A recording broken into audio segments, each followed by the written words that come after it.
Police अभी भी अंधेरे में तीर मार रही है। दिखाते हैं कि कैसे मोहनलालगंज रेप कांड में पुलिस जांच के बदले पूरे मामले की अब लीपापोती में जुट गई है।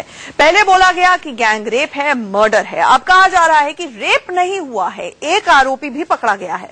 लेकिन उस आरोपी के घर वाले आरोप लगा रहे हैं कि लखनऊ पुलिस झूठे कबूलनामे के लिए एक बच्चे को किडनैप कर चुकी है। पहले देखिए कि लखनऊ गैंग रेप मामले में आरोपी क्या कुछ कह रहा है।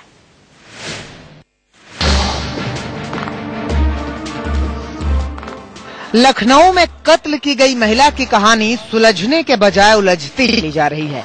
पुलिस ने हत्या के पीछे जो वजह बताई थी, आरोपी गार्ड राम सेवक यादव ने उससे उलट कहानी बताई है। मारा पीटा भी जब संबंध बनाने में सफल नहीं हुआ तो उसने क्रूरता से पीड़िता के प्राइवेट पार्ट पर चोट पहुंचाई। झगड़ा किस बात पे हुई? पैसे के लेन देन में झगड़ा हुआ।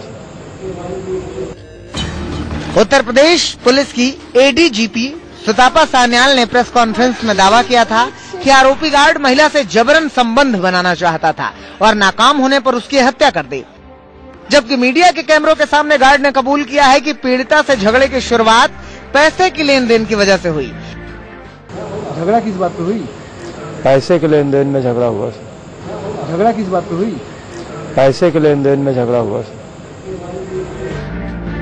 हालांकि आरोपी राम सेवक ने यह मान लिया है कि उसने महिला को राजू के नाम से फोन किया था और फ्लैट दिखाने के बहाने मोहनलालगंज ले गया था। मोहनलालगंज बुलाया था हमने फोन करके सर। अच्छा। यहाँ से वो हम मोटरसाइकिल से लेके गए। कब से जानते थे उनको? 1.5 साल से कम जानते। कल लखनऊ में प्रेस कॉन्फ्रेंस कर यूपी पुलिस ने हत्याकांड के खुलासे का दावा किया था। पुलिस के मुताबिक मामला गैंगरेप का नहीं था। महिला से जबरन संबंध बनाने की कोशिश में नाकाम होने के बाद आरोपी गार्ड ने महिला का कत्ल कर दिया। राम सेवक उससे जबरदस्ती संबंध बनाना चाहा तो वो धमकी देते हुए भागी।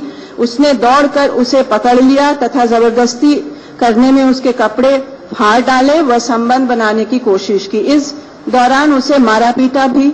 जब संबंध बनाने में सफल नहीं हुआ तो उसने क्रूरता से पीड़िता के प्राइवेट पार्ट पर चोट पहुंचाई।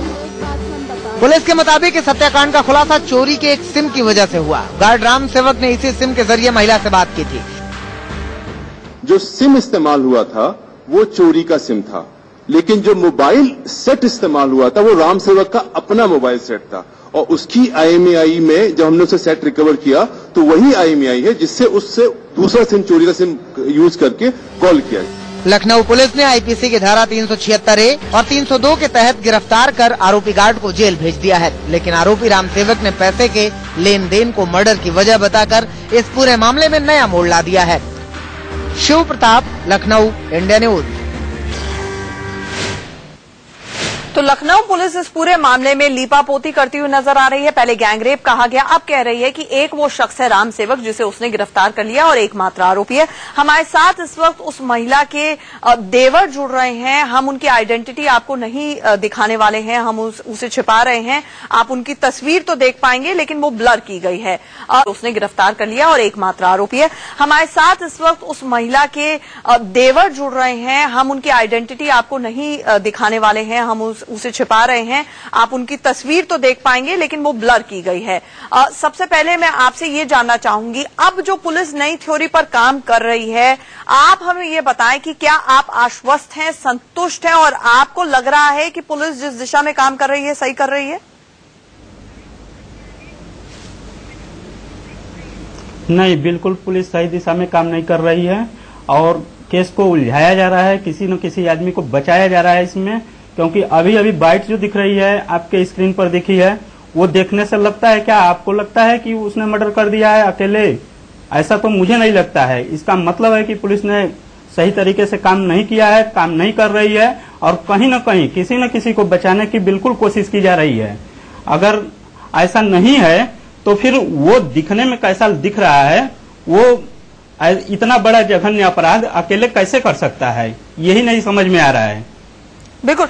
हमें ये बताएं कि उस वक्त जहां की ये वारदात को अंजाम दिया गया, वहां पर इर्द गिर्द एक तो जिस बर्बरता से, जिस दरिंदगी से वारदात को अंजाम दिया गया, तो ये भी सवाल उठता है कि क्या एक शख्स ये कर सकता है अकेले, क्योंकि अब ये भी सामने आ रहा था कि अब जो आपकी भाभी हैं, उन्होंने उनके साथ जब बर्बरता को अंजाम दिया जा रहा था तो वो लड़ रही थी, झगड़ रही थी, नोच रही थी। ये सारी की सारी वहां पर घटना से पता चलता है। और वहां पर कहीं पर सिगरेट, बीड़ी और तंबाकू, तमाम तरह की चीजें बिखरी हुई थी, जो ये इशारा करती है कि एक से ज्यादा लोग होंगे। तो पुलिस लीपापोती क्यों कर रही है फिर?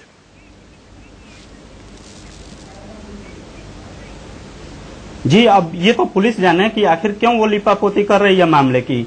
ये देखने से ही नहीं लगता है। और इसके गांव भी हम लोग गए थे और वहां भी लोग बातचीत कर रहे थे आपस में। हमने वहां आइडेंटिटी अपनी नहीं बताई और वहां भी लोग कहे कि वो अकेले ऐसा काम नहीं कर सकता है। हम गांव वाले शर्मिंदा हैं इससे और वो अकेले जी, हम ऑडियो दुरुस्त कराते हैं, लेकिन आपको ये तस्वीर में जो हम बता दें अपने दर्शकों को, जो शख्स दिख रहा है, इसका नाम राम सेवक है। और यूपी पुलिस का कहना है, लखनऊ पुलिस का कहना है कि यही वो आरोपी शख्स है जिसने झांसा दिया, इस महिला को एक जगह पर बुलाया, अपना नाम कुछ और बताया और दरअसल एक चोरी का सिम, एक झूठा सिम कहीं से लिया गया, जिसके जरिए इसने फोन किया और उसके बाद इसने जोरदस्ती करने की महिला पर कोशिश की। लेकिन कई ऐसे पेच हैं जिनका जवाब नहीं मिल पाया है। आप देख रहे थे परिवार किस तरह से असंतुष्ट है। और जो ये गार्ड है राम सेवक, इसके परिवार वालों की तरफ से जो वर्जन आ रहा है, उनका ये कहना है कि जबरदस्ती जुर्म जो है वो कबूलवाया गया है, इसका कोई दोष नहीं है, ये निर्दोष है। ऐसे में आप देख सकते हैं कि एक परिवार जिनकी भाभी, जो देवर हमारे साथ जुड़े थे, जिनकी भाभी के साथ इस दरिंदगी को अंजाम दिया गया, 2 छोटे छोटे बच्चे हैं उनके, जिनको सरकार ये तो कह रही है मदद देने की कोशिश करेगी। मदद अपनी जगह है, मुआवजा अपनी जगह है, लेकिन क्या उन छोटे छोटे बच्चों की मां को इंसाफ दिलाएगी पुलिस अगर इसी तरह की लीपापोती की सवाल उठते रहे तो ये वो शख्स है राम सेवक। बहरहाल कई ऐसे पेच हैं जो अभी भी उलझे हुए हैं। इस बड़ी खबर पर हमारी नजर